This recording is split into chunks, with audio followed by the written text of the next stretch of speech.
Hello students, इस lecture में हम कॉम्प्लेक्स नंबर को उसके विभिन्न रूपों में व्यक्त करना सीखेंगे।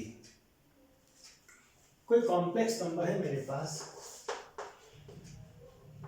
चेक, तो इसको मैं ज्योमेट्रिकल फॉर्म में एक्सप्रेस कर सकता हूँ, पोलर फॉर्म में एक्सप्रेस कर सकता हूँ, और भी कई रूप है, वेक्टोरियल फॉर्म है, e⁻θ रूप है, उनसे मुझे फिलहाल कोई मतलब नहीं है। फिलहाल हम किसी गिवन कॉम्प्लेक्स नंबर को ज्योमेट्रिकल फॉर्म और पोलर फॉर्म में एक्सप्रेस करना सीखेंगे। तो मान लीजिए मेरे पास कोई रियल नंबर है a = 3। कोई रियल नंबर है a = 3। इसे ज्योमेट्रिकली हम कैसे रिप्रेजेंट कर सकते हैं?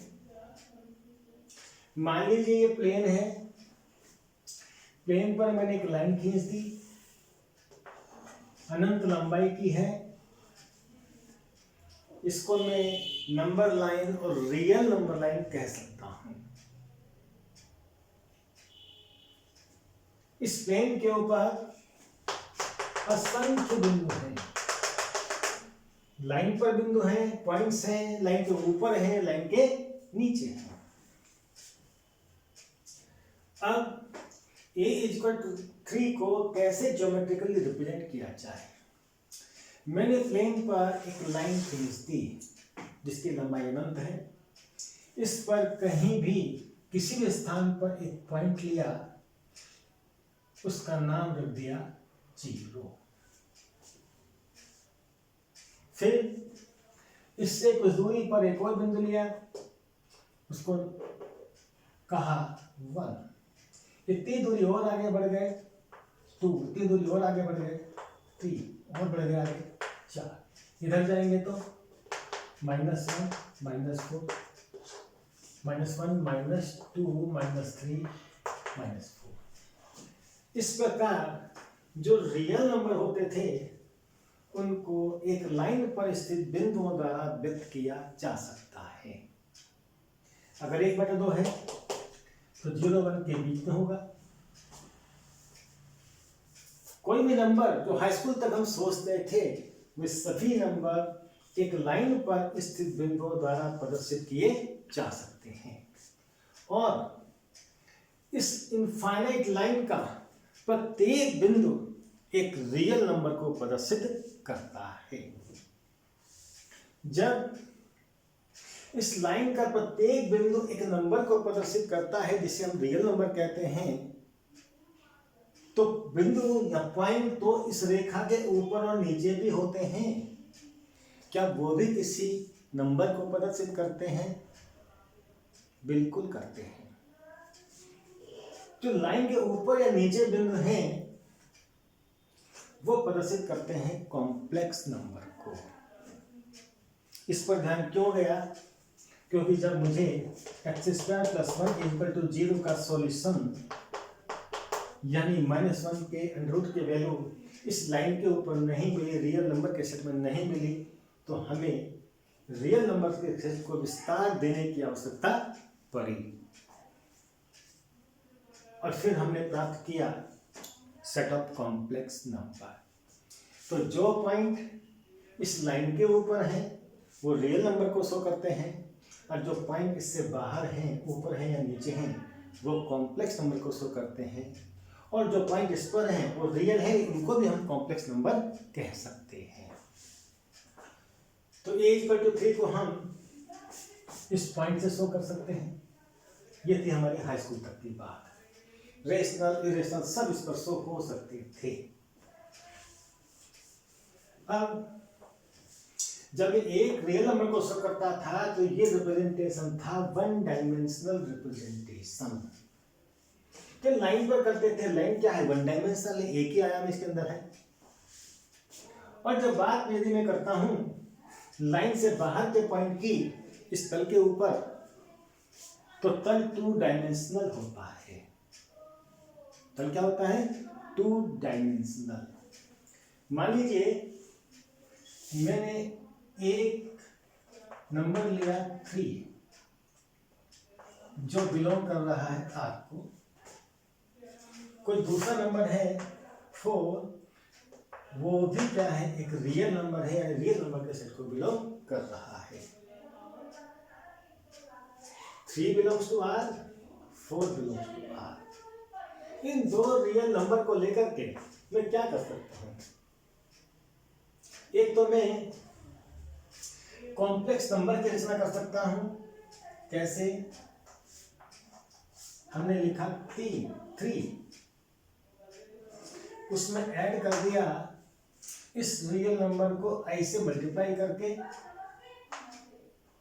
4। ये क्या बन गया? Complex number. परिभाषा थी यदि A belongs to B, A belongs to R, B belongs to R, तो A plus IB is called a complex number which is denoted by Z। तो दो रियल नंबर 3 और 4 लेकर के मैंने, या A और B लेकर के एक नंबर बनाया जिसे कहता हूं कॉम्प्लेक्स नंबर, और इसे हमने संकेत दिया Z। इन जनरल लिखना चाहे तो इसको मैं A लिख सकता हूं, इसको मैं B लिख सकता हूं, A plus IB is equal to Z। अब दो रियल नंबर 3 और 4 लेकर के मैंने कॉम्प्लेक्स नंबर बनाया।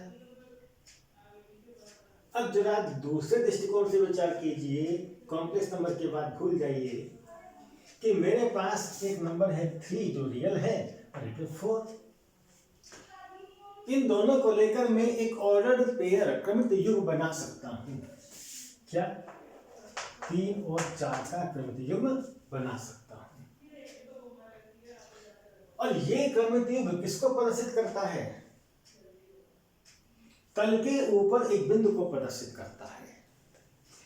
रियल नंबर 3 और 4 का क्रमित युग्म 3, 4 एक बिंदु को प्रदर्शित करता है जो इस तल के ऊपर है। इसकी स्थिति को मैं तल के ऊपर निर्देशित कर सकता हूं। कैसे करते थे हम?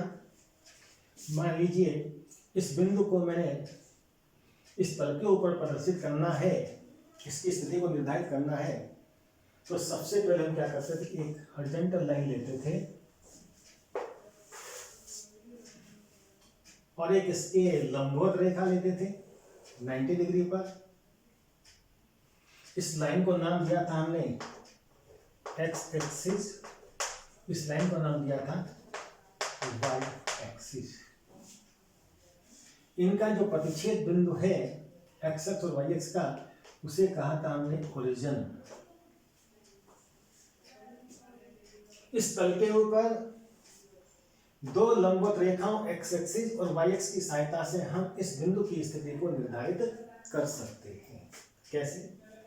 इसका पहला निर्देशांक क्या है? 3। इसका मतलब -3 है तो मुझे मूल बिंदु से आगे दाईं ओर 3 दूरी तक जाना पड़ेगा।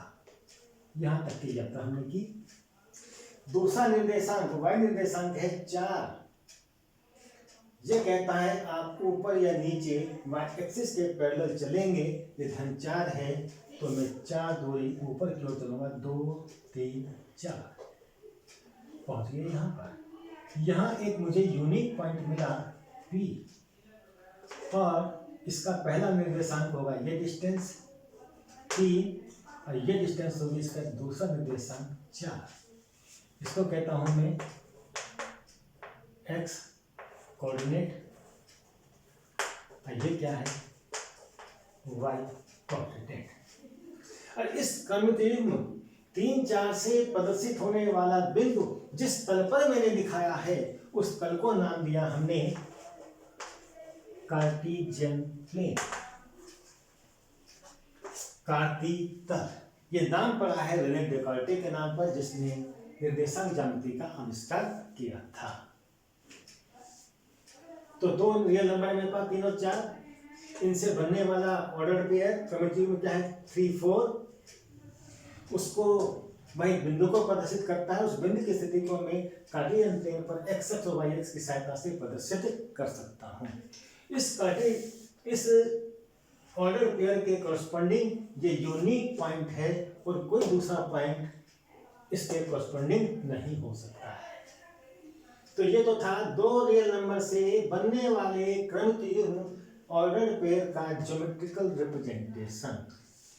ये ऑर्डर पेयर 3 4 एक पॉइंट 3 4 को प्रदर्शित करता है।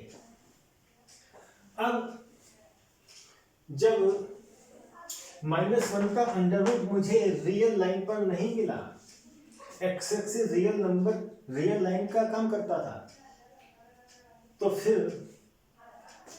मैंने इसको आई नाम दिया था और इस आई की सहायता से और इन दो रियल नंबर को लेकर एक कॉम्प्लेक्स नंबर की रचना की।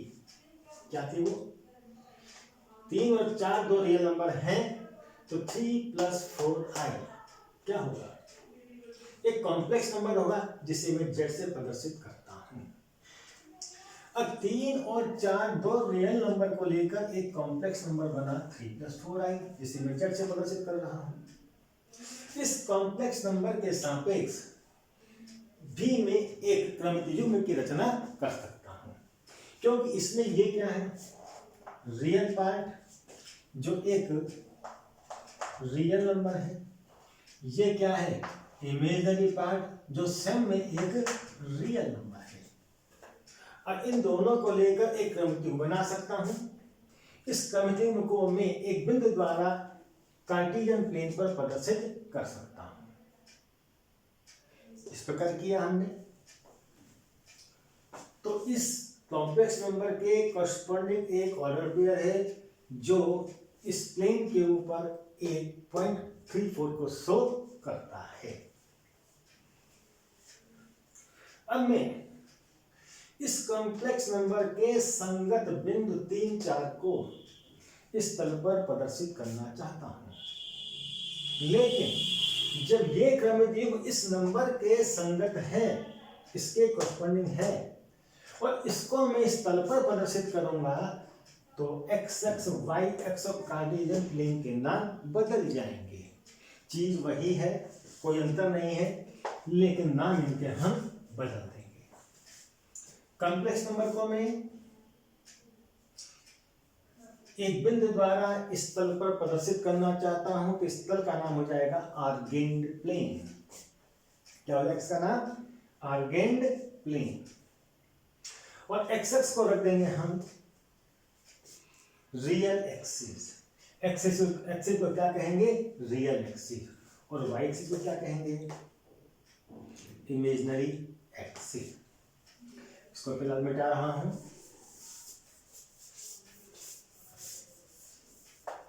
कोई भी कॉम्प्लेक्स नंबर है a + ib, उसके संगत इसके रियल पार्ट a को लेकर और इमेजिनरी पार्ट b को लेकर एक ऑर्डर पेयर बनाया जा सकता है। और इस ऑर्डर पेयर को किसी तल के ऊपर एक बिंदु द्वारा प्रदर्शित करते हैं। जब ये ऑर्डर पेयर इस कॉम्प्लेक्स नंबर के संगत है, इसको प्रदर्शित करता है, तो इस ऑर्डर पेयर से जो बिंदु प्रदर्शित होगा, जिस तल पर प्रदर्शित होगा, उसको कहते हैं हम आर्गेन्ड प्लेन। अब बिंदु को प्रदर्शित करने के लिए इस आर्गेन्ड प्लेन पर एक हॉरिजॉन्टल लाइन लेनी पड़ेगी मुझे। इसको अब एक्स एक्सिस नहीं कहेंगे, क्या कहेंगे? Real axis. और एक इसके लंबवत परपेंडिकुलर लाइन लेनी पड़ेगी, इसका नाम रखेंगे हम इमेजिनरी एक्सिस। जब हमने केवल ऑर्डर पेयर की बात की थी तो इस बिंदु को दिखाया था, तो इसके नाम से एक्स अक्ष और वाई अक्ष। लेकिन अब जब मैं कह रहा हूं कि ये ऑर्डर पेयर इस कॉम्प्लेक्स नंबर को प्रदर्शित करता है, तब इस बिंदु को दिखाना है, तो जिस तल पर दिखाएंगे उससे क्या कहेंगे हम? आर्गेंड प्लेन। आर्गेंड प्लेन वह प्लेन होता है जिस पर कॉम्प्लेक्स नंबर के कॉरस्पॉन्डिंग ऑर्डर पेयर को प्रदर्शित किया जाता है। ये कहिए कॉम्प्लेक्स नंबर को ज्योमेट्रिकली रिप्रेजेंट किया जाता है। इसके लिए जो हॉरिजॉन्टल लाइन चाहिए उसे कहेंगे रियल एक्सिस, जो उसके लंबवत है उसे कहेंगे इमेजिनरी एक्सिस। वास्तव में कॉम्प्लेक्स नंबर को प्रदर्शित करने के लिए मुझे दो लंबवत रेखाओं की आवश्यकता है। एक का नाम रख दिया रियल, इसको भी कोई नाम देना था, इसको नाम हमने दे दिया इमेजिनरी एक्सिस, जबकि इमेजिनरी वाली कोई बात है ही नहीं इसके अंदर, लेकिन नाम रखना था, हमने रख दिया। रियल से हटकर क्या नाम रख दिया? Imaginary axis. क्योंकि इस पर दिखाएंगे रियल नंबर को, इस पर भी रियल नंबर दिखाएंगे, तो इमेजिनरी तो कुछ है ही नहीं। जो चीज रियल में यहाँ है वैसे यहाँ भी है तो वो रियल ही, लेकिन दोनों अलग अलग जगह दिखाए जा रहे हैं, इसलिए नाम अलग अलग रख दिए। इसका नाम रखा रियल एक्सिस, तो इसका नाम कुछ और रख दिया हमने इमेजिनरी एक्सिस। जहां ये दोनों कटेंगे, छेद करेंगे, वो हो जाएगा मूल बिंदु O। ठीक है। अब इस कॉम्प्लेक्स नंबर के कॉरस्पॉन्डिंग पॉइंट को, कॉर्डिनेट पेयर को मुझे एक पॉइंट से इस तल पर प्रदर्शित करना है। ध्यान रहे कि जितने कॉम्प्लेक्स नंबर सोच सकता हूं उतने ही ऑर्डर पेयर बन सकते हैं, उतने ही पॉइंट इस तल पर हो सकते हैं, और जितने पॉइंट्स मैं इस तल के ऊपर आर्गन प्लेन पर मैं ले सकता हूं उतने ही कॉम्प्लेक्स नंबर मेरे पास होते हैं। यानी कॉम्प्लेक्स नंबर और तल के बिंदुओं के बीच एक 1-1 कॉरस्पॉन्डेंस होती है। तो कैसे दिखाएंगे? कॉम्प्लेक्स नंबर में a प्लस IB को इस आर्गन प्लेन पर प्रदर्शित करना चाहता हूं, तो सबसे पहले क्या करेंगे? इसके कॉरस्पॉन्डिंग एक ऑर्डर पेयर लेंगे। कैसे बनेगा?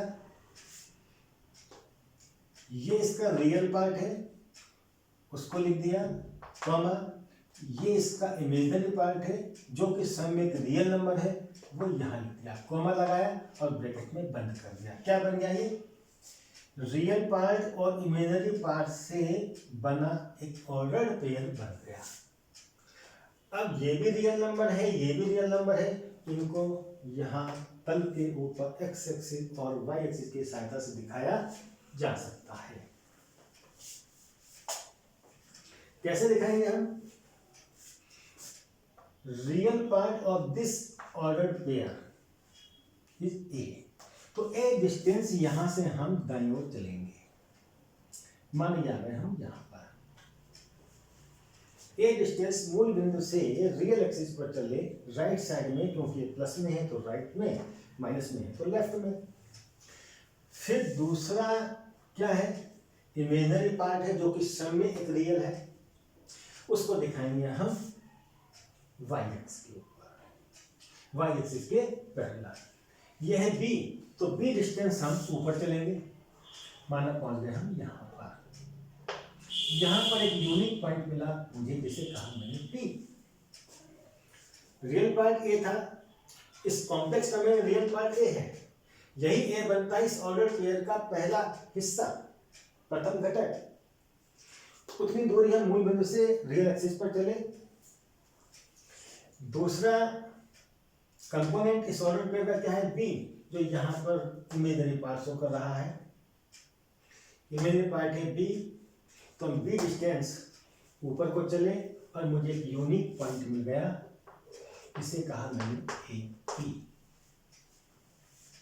तो this point A B whose coordinates are a, b represents the complex number a plus ib, जिसे मैं z से प्रदर्शित कर रहा हूं।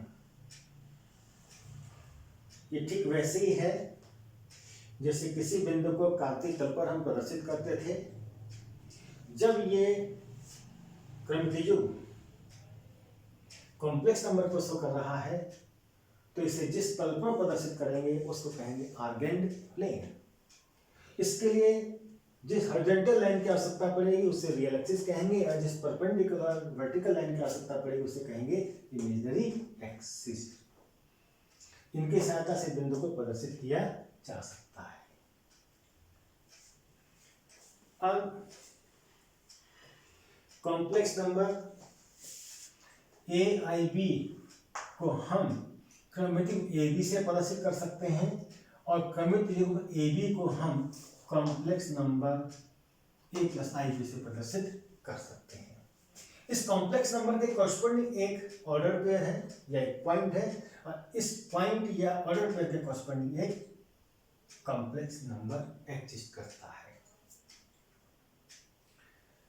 तो complex number represents a point on the plane.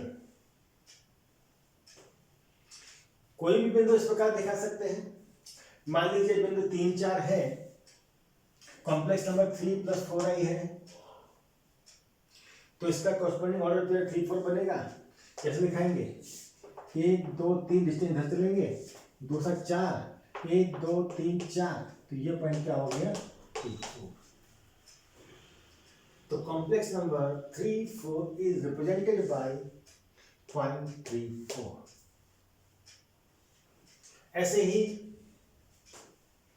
कोई और कॉम्प्लेक्स नंबर हो सकता है, उसे भी हम इस तल के ऊपर दिखा सकते हैं।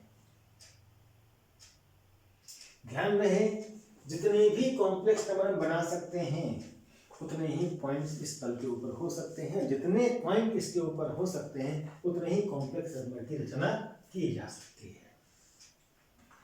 अब आया कॉम्प्लेक्स नंबर से संबंधित एक राशि ली थी हमने, मॉड्यूलस ऑफ कॉम्प्लेक्स नंबर। उसे कैसे रिप्रेजेंट किया जाए?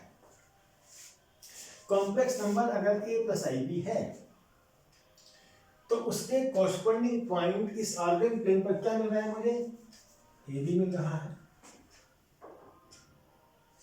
इस पॉइंट की अगर मैं ओरिजिन से डिस्टेंस निकाल दूं ये, तो ये कितनी होगी? इस पॉइंट के निर्देशांक क्या होंगे? 0, 0। ये डिस्टेंस जो ओपी है, ये जो ओपी डिस्टेंस है, इसे मैं इन दो बिंदुओं के बीच की डिस्टेंस कह सकता हूं। कितनी होगी वो? दो बिंदुओं ए बी और 0, 0 के बीच की दूरी a - 0 का वर्ग धन b - 0 का वर्ग, कितना होगा? a का वर्ग धन b का वर्ग। ये क्या आएगा मेरे पास? ओपी डिस्टेंस का स्क्वायर आ गया। तो ओपी बराबर क्या होगा? √a² + b²।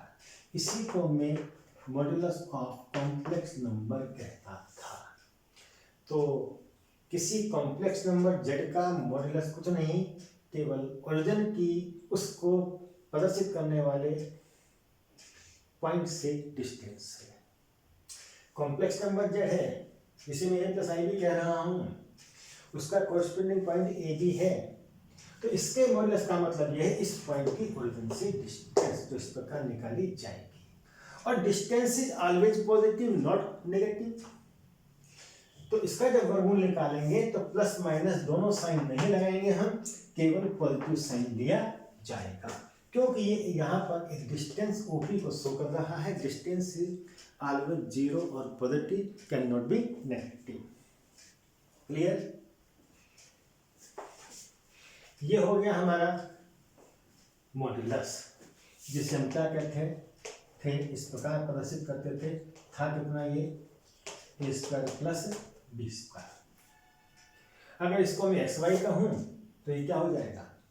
x² + y² का √। ठीक है। अब एक लिया था हमने कंजुगेट ऑफ कॉम्प्लेक्स नंबर। वो क्या होगा? अगर z = a + ib एक कॉम्प्लेक्स नंबर है तो इसके कॉरस्पॉन्डिंग पॉइंट क्या है? On the argand plane is ab। तो z बार क्या होता है भाई? z bar is a minus i b. इसके कॉरस्पॉन्डिंग पॉइंट क्या बनेगा, a comma minus b, real part a imaginary part minus b. ये पॉइंट ए माइनस बी क्या होगा, ए डिस्टेंस हम इधर चलेंगे, क्योंकि बी का मान नेगेटिव है तो बी डिस्टेंस नीचे चलेंगे, यानी जितना ऊपर चले थे बी के लिए उतना ही माइनस बी के लिए नीचे चलेंगे। यहाँ पर एक पॉइंट मिलेगा मुझे a minus b. This point represents the bar z, conjugate of z. और ये पॉइंट क्या है, रियल एक्सिस के सापेक्ष इस बिंदु की मिरर इमेज है। अगर यहाँ पर एक मैं समतल दर्पण की परिकल्पना करूं तो समतल दर्पण इस पॉइंट इमेज इसके ठीक नीचे यहाँ पर बनाएगा। तो कॉन्जुगेट ऑब्जेक्ट क्या है, जेड की रियल एक्सिस के सापेक्ष मिरर इमेज है। और अगर मैं डिस्टेंस निकाल दूंगा तो डिस्टेंस उतनी ही आएगी जितनी ये थी, इसीलिए हमारा मॉड इसका मॉडुलस बराबर जेड का मॉडुलस होता था। ये ध्यान रख लेना, mod of z is belonging to set of real number। mod z एक रियल नंबर होता है, और साथ में ये भी ध्यान रखेंगे कि mod z is either 0 or greater than 0। और एक महत्वपूर्ण पॉइंट और है, कॉम्प्लेक्स नंबर में इक्वलिटी तो होल्ड करती है लेकिन order relation does not define. Order relation complex number के सेट में डिफाइन ही नहीं है।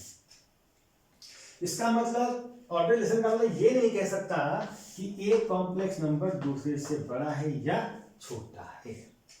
अगर हम लिखें complex number z1 is greater than z2 तो दिस स्टेटमेंट इज मीनिंगलेस, इसका कोई मतलब ही नहीं है। या मैं कहूं z2 is greater than z1,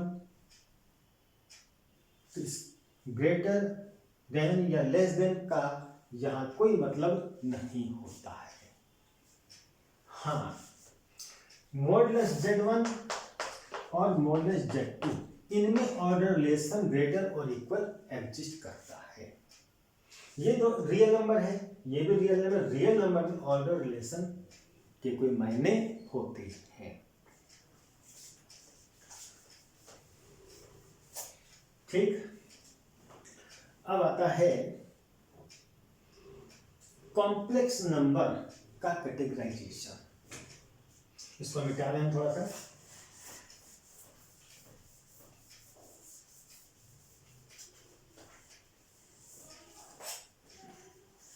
हमने कहा था कि भाई कोई ए और b belongs to real number, a और बी कोई दो रियल नंबर है, तो इससे बनने वाला कॉम्प्लेक्स नंबर क्या होगा, ए प्लस आई बी, जिसको मैं जेड से डिनोट कर रहा हूं। ठीक,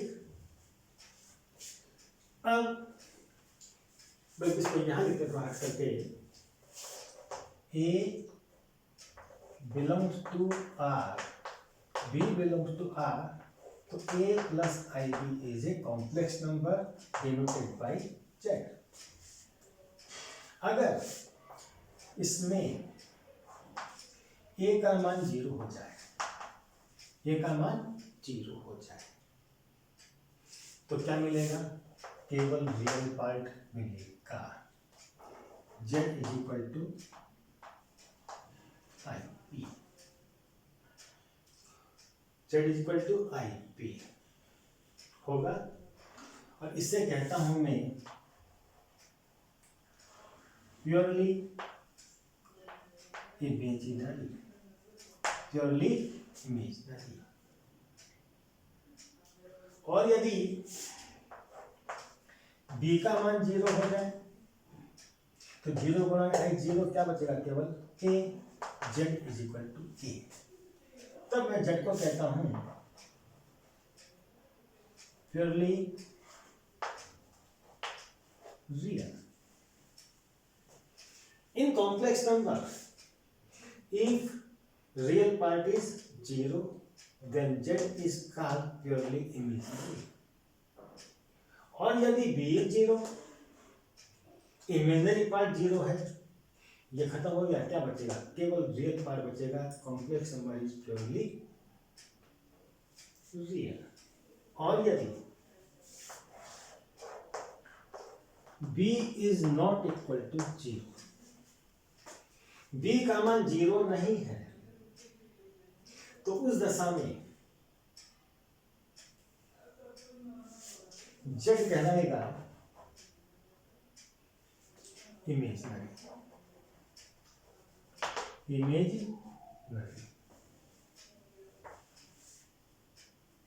ठीक है, ये तो बहुत सिंपल है कि b इक्वल टू जीरो तो z इक्वल टू ए आएगा। इसे क्या कहेंगे हम? Purely real. और अगर a equal to zero, real part zero है, तो z क्या हो जाएगा? i भी हो जाएगा। इसमें केवल इमेजिनरी पार्ट बचेगा, तो इसे कहेंगे हम प्योरली इमेजिनरी। ठीक है। और यदि b is not equal to zero, मैंने a के बारे में कुछ नहीं कहा वो जीरो है या नहीं है, कुछ नहीं कहा, केवल ये कहा कि b is not equal to zero, तब जो कॉम्प्लेक्स नंबर मिलेगा उसे कहूंगा मैं इमेजिनरी। ये ध्यान रहे, जो प्योरली रियल नंबर हैं वो इमेजिनरी भी है। प्योरली रियल नंबर क्या है? इमेजिनरी भी है, एक्सेप्ट जीरो, जीरो को छोड़कर, जीरो को या जीरो प्लस आई जीरो को छोड़कर। जितने भी प्योरली रियल हैं उन्हें हम इमेजिनरी कहते हैं, लेकिन every imaginary number is not purely real. इसको हम ग्राफिकली समझ सकते हैं।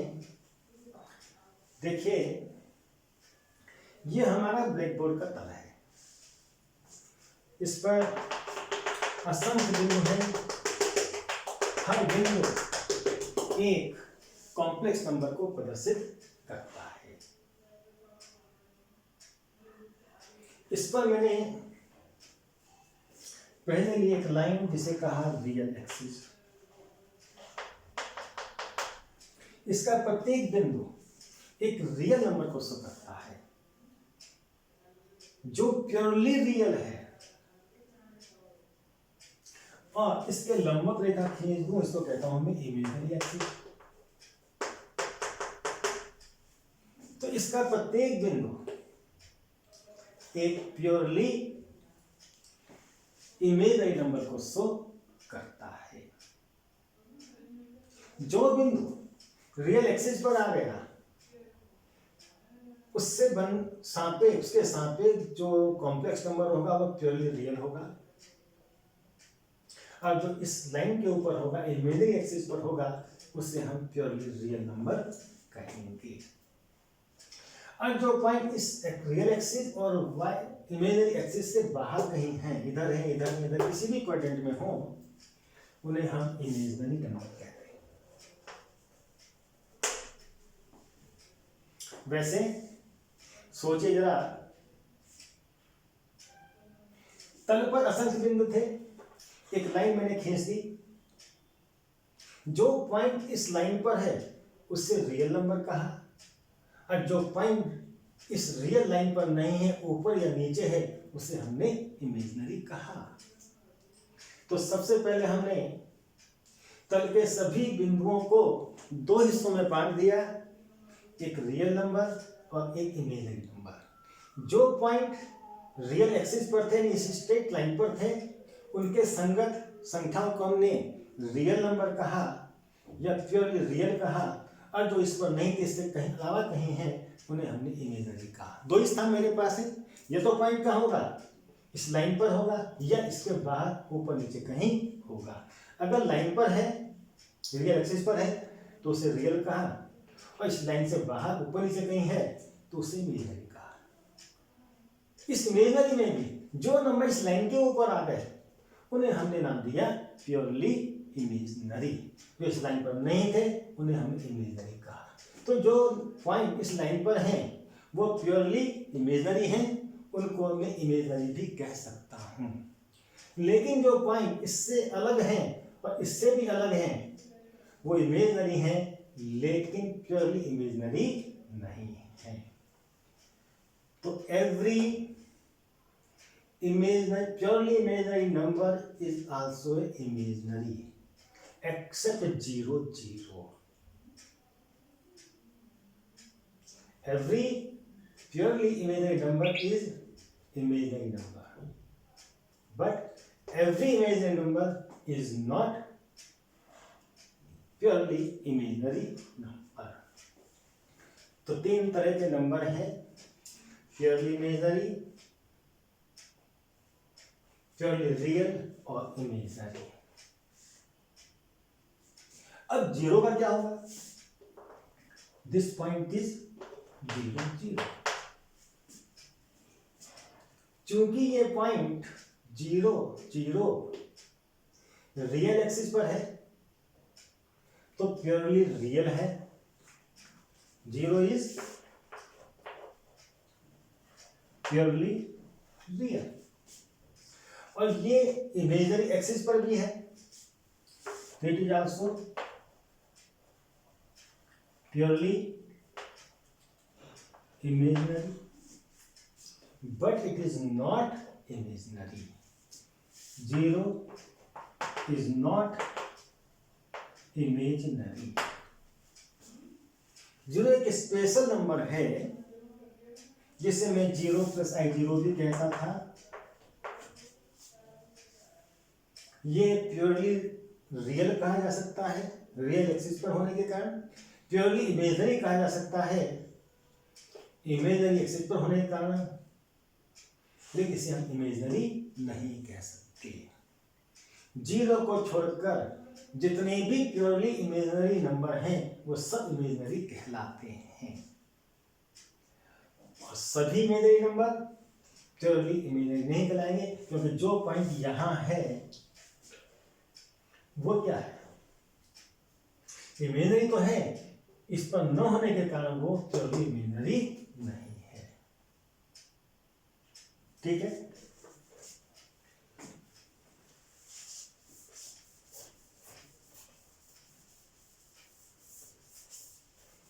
फिर इस तल पर हमने क्या लिया? ये रियल एक्सिस लिया। ये क्या है? Imaginary axis.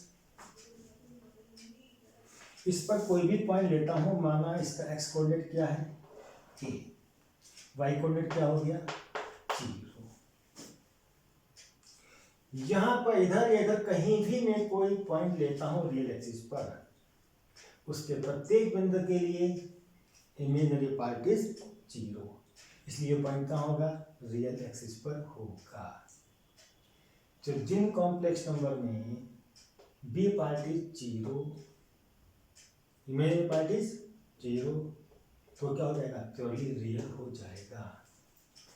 इसका प्रत्येक बिंदु एक रियल नंबर को शो करता है, और जो नंबर इस लाइन के ऊपर हैं उनके लिए क्या होगा? पहला निर्देशांक 0 होगा, दूसरा निर्देशांक मान लीजिए p है। इस पर कोई भी पॉइंट हो उसका y कोऑर्डिनेट b होगा, लेकिन x कोऑर्डिनेट इज 0, या रियल पार्ट इज 0, इसलिए क्या होगा? ये प्योरली इमेजनरी होगा। समझ लें, इस रियल एक्सिस के ऊपर जितने भी पॉइंट्स हैं उनके कॉरस्पॉन्डिंग जो कॉम्प्लेक्स नंबर मिलेंगे वो क्या है? प्योरली रियल हैं। और जो पॉइंट इस इमेजनरी एक्सिस पर होंगे उनके कॉरस्पॉन्डिंग कॉम्प्लेक्स नंबर 0p क्या होगा? प्योरली इमेजनरी होगा।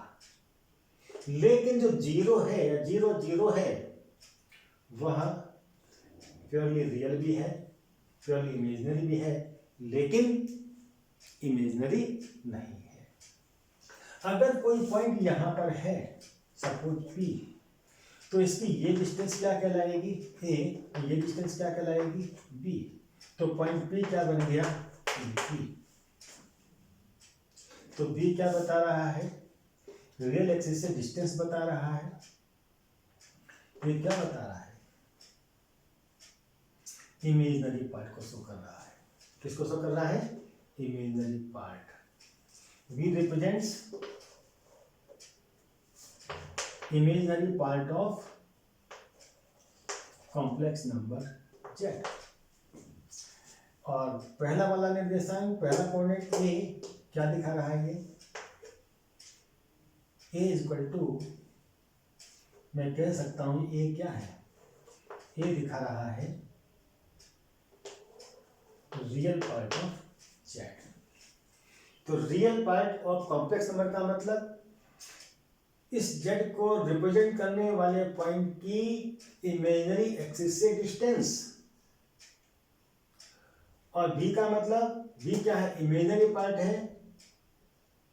ये क्या बताएगा मुझे? z को रिप्रेजेंट करने वाले पॉइंट की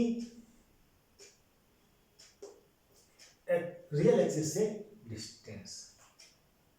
अगर ये पॉइंट अक्ष पर आ जाए, रियल एक्सिस पर आ जाए, तो ये हिस्सा खत्म हो जाएगा, डिस्टेंस 0 हो जाएगी। क्या बचेगी? क्या होगा? रियल, ये डिस्टेंस बचेगी, इसलिए ये 0 निर्देशांक हो गया। अगर ये पॉइंट इसके ऊपर आ जाए, इमेजिनरी एक्सिस पर आ जाए, तो ए क्या हो जाएगा? 0 हो जाएगा। क्या बचेगा? केवल बी बचेगा, इमेजिनरी पार्ट बचेगा। और पी की मूल बिंदु ओ से दूरी क्या कहलाती है? मॉड z कहलाती है। तो इस प्रकार हम सभी कॉम्प्लेक्स नंबर को 3 भागों में बांट सकते हैं, प्योरली इमेजिनरी, प्योरली रियल और इमेजिनरी। वैसे बेसिक क्लासिफिकेशन 2 ही भागों में है। जो नंबर रियल लाइन के ऊपर है वो रियल, जो रियल पर नहीं है, ऊपर नीचे कहीं भी है, वो क्या है? इमेजिनरी। और प्योरली इमेजिनरी इसका एक पार्ट है, वो नंबर तो इस इमेजिनरी एक्सिस पर होते हैं। ठीक है। इसके बाद हम लेंगे कॉम्प्लेक्स नंबर का पोलर रिप्रेजेंटेशन अगले लेक्चर में। तो सारांश रूप में क्या है मेरे पास? कोई कॉम्प्लेक्स नंबर है a प्लस आई बी, जिसको मैं z से प्रदर्शित कर रहा हूं। तो ये रियल पार्ट और इमेजिनरी पार्ट को लेकर के एक ऑर्डर पेयर बनाए ए बी का। a is real part of z, b is imaginary part of z। और a और b दोनों क्या हैं? Belongs to r, real number हैं। तो ये एक प्लेन के ऊपर पॉइंट को शो करता है, जिसके निर्देशांक हैं ए बी। ए क्या है? ये डिस्टेंस है, और बी क्या है? ये डिस्टेंस है। और इस पॉइंट पी की ओरिजिन से डिस्टेंस क्या कहलाती है? मॉडुलस z कहलाती है। कोई भी कॉम्प्लेक्स नंबर हो, उसके कॉरस्पॉन्डिंग एक यूनिक ऑर्डर पेयर होगा, और इस ऑर्डर पेयर के कॉरस्पॉन्डिंग एक पॉइंट होगा। कोई भी पॉइंट यहाँ हो, उसके कॉरस्पॉन्डिंग एक ऑर्डर पेयर होगा, और उसके कॉरस्पॉन्डिंग एक कॉम्प्लेक्स नंबर होगा। तो complex number can be represented by order pair A B, and any order pair of real number represents a complex number a plus I B. ठीक है। 2 real number है, इनसे कॉम्प्लेक्स नंबर बनाना है, तो a plus इसको i से गुणा कर दीजिए, और इससे ऑर्डर पेयर बनाना है, तो a और b को क्रम से लिख दीजिए। क्या बता सकते हैं इसमें i कहाँ होगा? हमने कहा था कि i क्या होता है? डिनोट -1 का अंडर रूट, और कहा ये इमेजिनरी है। i कहाँ होगा? i को लिख सकता हूं मैं 0 प्लस i लिख सकता हूं। तो कोऑर्डिनेट क्या बनेंगे? 0 और 1। रियल पार्ट, इमेजिनरी पार्ट 1 और 0 1 कहाँ होगा पॉइंट? देखिए i का मतलब है 0 प्लस i, इसका कॉरस्पॉन्डिंग पॉइंट है 0 1, 0 1 का होगा यहाँ से इकाई डिस्टेंस पर कोई पॉइंट है 0 1। तो रियल इमेजिनरी एक्सिस पर ओरिजिन से यूनिट डिस्टेंस पर जो पॉइंट होगा दैट इज i। ये क्या है? एक लाइन थी, रियल है। अरे ये लाइन में तो रियल ही है, इस पर रियल नंबर शो करता हूं तो ये स्ट्रेट लाइन, इस पर भी रियल नंबर ही होंगे। लेकिन चूंकि ये लाइन इससे अलग है, इसको कोई अलग नाम देना था, इसलिए इसको नाम दिया हमने इमेजिनरी एक्सिस। तो इस पर जो पॉइंट थे वो इमेजिनरी नंबर को शो करेंगे। इमेजिनरी का मतलब काल्पनिक से नहीं है, वो तो रियलिटी में है, लेकिन रियल के अलावा कोई नाम लेना था, मैं उसे इमेजिनरी नाम दे दिया। जो सोचिए अगर आई यहाँ पर है तो कल्पना में कहाँ है? रियलिटी में है। बस ये है कि इस लाइन पर नहीं है, इस लाइन पर है, इसलिए इसको हमने इमेजिनरी कहा है। ठीक, चलो अगले लेक्चर में करेंगे हम polar representation of complex number.